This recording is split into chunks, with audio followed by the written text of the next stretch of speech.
A paz do Senhor Jesus. Vamos começar mais um cafezinho com Jesus, amém? Eu sou o pastor Alex que faz o cafezinho com Jesus. Pegue a sua Bíblia e abre ela juntamente comigo no livro de Salmos, onde a gente vai ler um versículo, né? Somente um versículo. O pastor Alex costuma fazer estudo às vezes com um versículo só, né? Salmos 40 é a base do nosso estudo. Versículo 9, Salmos 40, versículo 9. Hoje é o terceiro estudo sobre eles fazem falta. Quem são eles? Eles fazem falta. São pregadores. Nós vamos entender um pouquinho mais. Salmos 40, versículo 9 diz assim, ó: Preguei a justiça na grande congregação. Eis que não retive os meus lábios. Senhor, tu o sabes. Davi dizendo que ele pregou a justiça. E ele não reteve, ele não segurou nenhuma palavra que viesse ao seu coração, segundo a vontade de Deus, para falar, ele não segurou, ele falou. Esse tema nós trabalhamos já o primeiro e o segundo áudio, né? Já deu uma repercussão boa, né? Que o pessoal aí está comentando bastante, né? O pessoal está vendo a situação das suas igrejas. Realmente, meus irmãos, estamos corrompidos, sabe? Porque às vezes prestamos uma adoração a Deus e na verdade não é a que Ele quer. Não é a verdadeira adoração. Então acontece que as nossas adorações não têm chegado aos céus. Por quê? Porque adoramos como se estivesse adorando qualquer coisa. E Deus não é qualquer coisa. Pessoas estão perdendo o respeito a Deus. Isso é muito complicado. Sabe por quê? Porque as pessoas esquecem de quem é Deus. O compromisso que temos com Deus.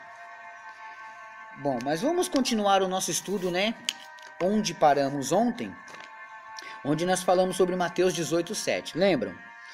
Ai daquele por quem vier o escândalo, né? Infelizmente, pessoas estão brincando com a palavra de Deus. Eu também erro, meus irmãos. Só que não posso continuar no erro. Eu tenho que pedir perdão, me limpar e continuar nas coisas sérias, né? O que houve com a igreja? Que está passando por momentos turbulentos. Por que tantos evangélicos estão se misturando com a promiscuidade? Estão se misturando com os pecados, com as coisas erradas? Por que muitas pessoas estão fingindo ser e não são? Por quê? E por que outras buscam dons e não põem em prática? Talvez eu estou falando com um de vocês agora que está com a ferramenta parada.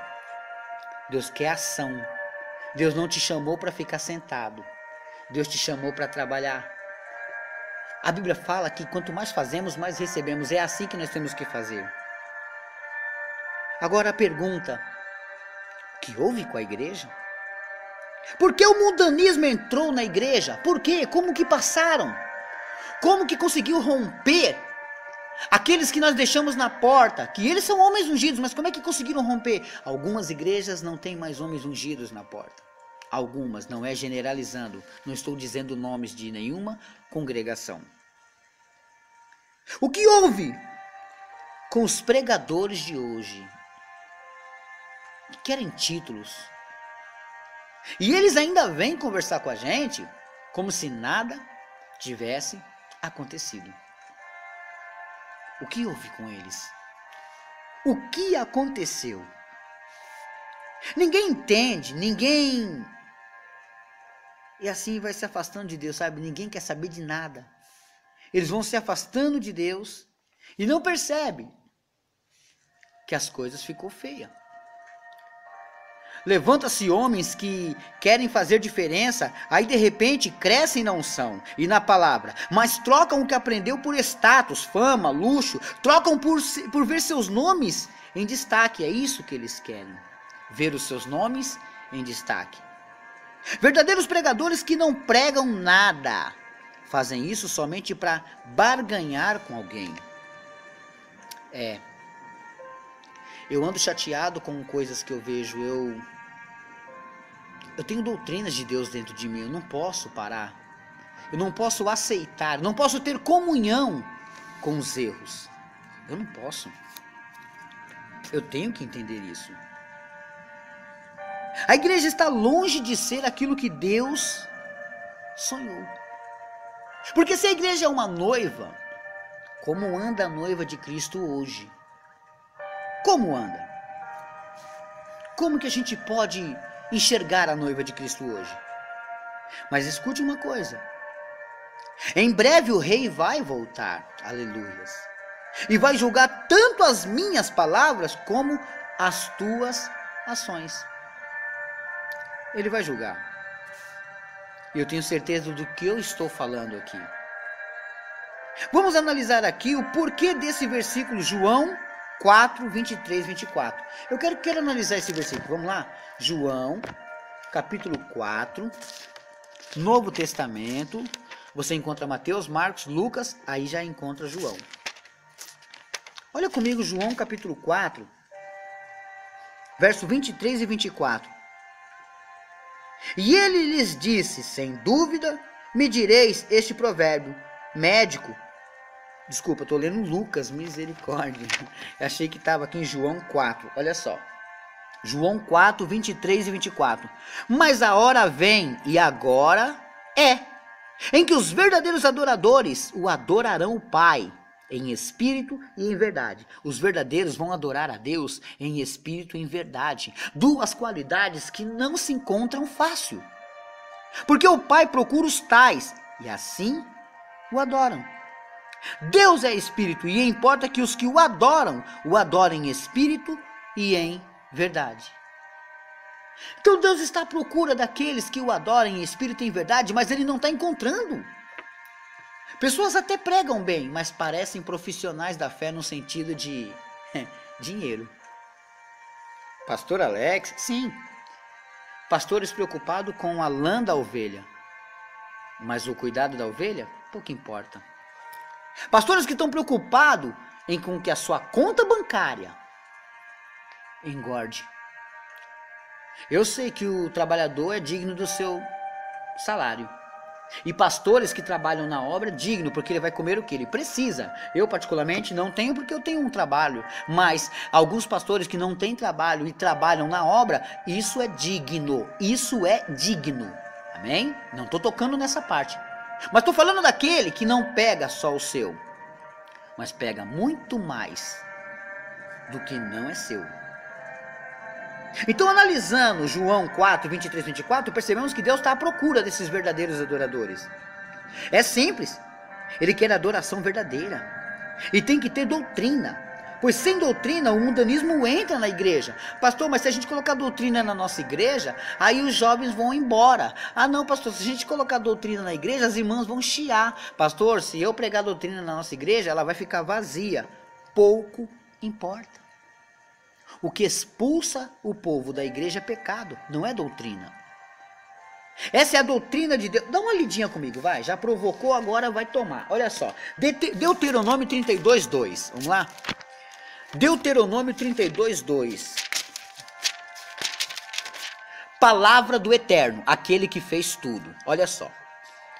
Goteje a minha doutrina como a chuva, destile o meu dito como o orvalho, como chuvisco sobre a terra, sobre a erva, e como gotas de água sobre a relva. Goteje a minha doutrina. Essa palavra significa aquela goteira que não para, sabe? Isso, aquela que você tem lá em casa, que não quer parar de ficar pingando. Sim, essa goteira é a doutrina de Deus. Ele está simulando que seria a mesma coisa. Deus quer que a doutrina dele seja desse jeito, contínuo, sem parar. Doutrina. Você tem que ter doutrina. Porque não adianta querer servir a Deus de qualquer maneira. Mulheres que estão usando mini saias, as irmãs do nosso século de hoje, usando roupa das famosas piriguetes. Eu não tenho medo das palavreadas que eu falo. Das famosas piriguetes. Irmãs que vão para os cultos virando pedra de tropeço, usando mini saias, roupas que modelam seu corpo, que mostram suas curvas e traz a sensualidade na igreja, fazendo com que o irmãozinho peque. Pastor, mas ele vai ficar olhando. Ué, ele não é cego, ela passou em frente. Ela faz questão que as suas curvas sejam vistas por alguns olhares. Irmãos que estão deixando de buscar, jejuar, orar, fazer a vontade de Deus, mas estão no tititi, no papo, no lero-lero e esquece do compromisso. Guarda teu pé quando entrar na casa do Senhor teu Deus. Ah, já cantamos, vamos lá fora? Vamos lá fora nada, senta e escuta. Senta e escuta. Você tem que ver quando eu estou na minha igreja, aonde eu dirijo. Às quarta-feiras eu prego. Fica todos sentadinhos ali, ó. Ninguém fala nada. Até os mosquitos sentam e assistem o pastor Alex pregar. Ah, mas ele é bom. Não, ele é Bíblia. Ah, mas prega demais. Não, ele é Bíblia. Todos aqueles que ler e pregar e viver o que está na Bíblia, esse sim é um homem de Deus. E aí o que eu faço? Eu prego a palavra de Deus. O que eu quero que você entenda é que Deus está à procura dos verdadeiros adoradores, mas tem que ter doutrina. Não dá para ficar na casa dele querendo ser um adorador sem doutrina. Mas vamos lá. Hoje eu quero falar de 4 pregadores que, se estivessem vivos hoje, nenhum deles seria convidado para pregar, pelo menos pela maioria das igrejas, meus irmãos. Eles não iriam pregar. Não, jamais mesmo. Então, vamos simular que de hoje em diante, nesse estudo, está havendo um congresso. É uma igreja. Os 4 pregadores vão pregar nessas igrejas. Eu não vou falar de todos eles assim, né? De uma vez. Então, vamos lá. De repente, o pastor levanta a igreja em oração. Aí convida o preleitor da noite. Ó, vamos receber o preleitor da noite. Esse é o primeiro. São 4.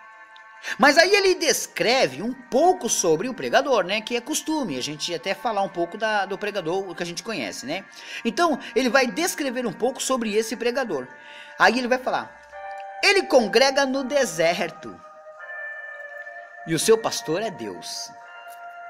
O seu chamado é exortar, corrigir e ensinar. Já daria medo só de falar que o pregador que está ali tem a unção de exortação.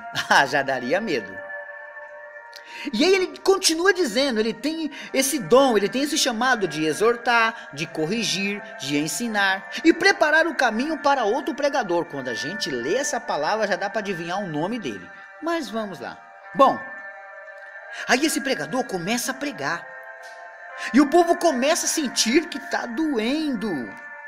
Sabe, faz aquelas carinhas, alguns começam a procurar o relógio, alguns que não estão no ângulo do relógio entortam o pescoço ou vão para o banheiro para ver que horas são, para ver se o culto está acabando. Por quê?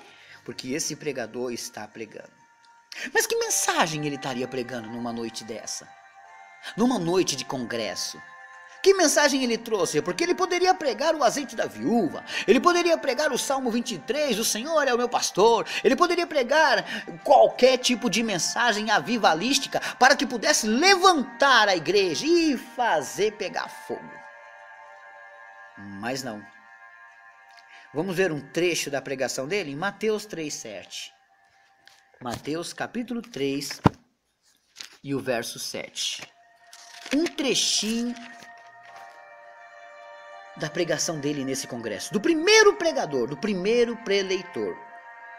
E vendo ele muitos dos fariseus e dos saduceus, que vinha ao seu batismo, dizia-lhes: raça de víboras, quem vos ensinou a fugir da ira futura?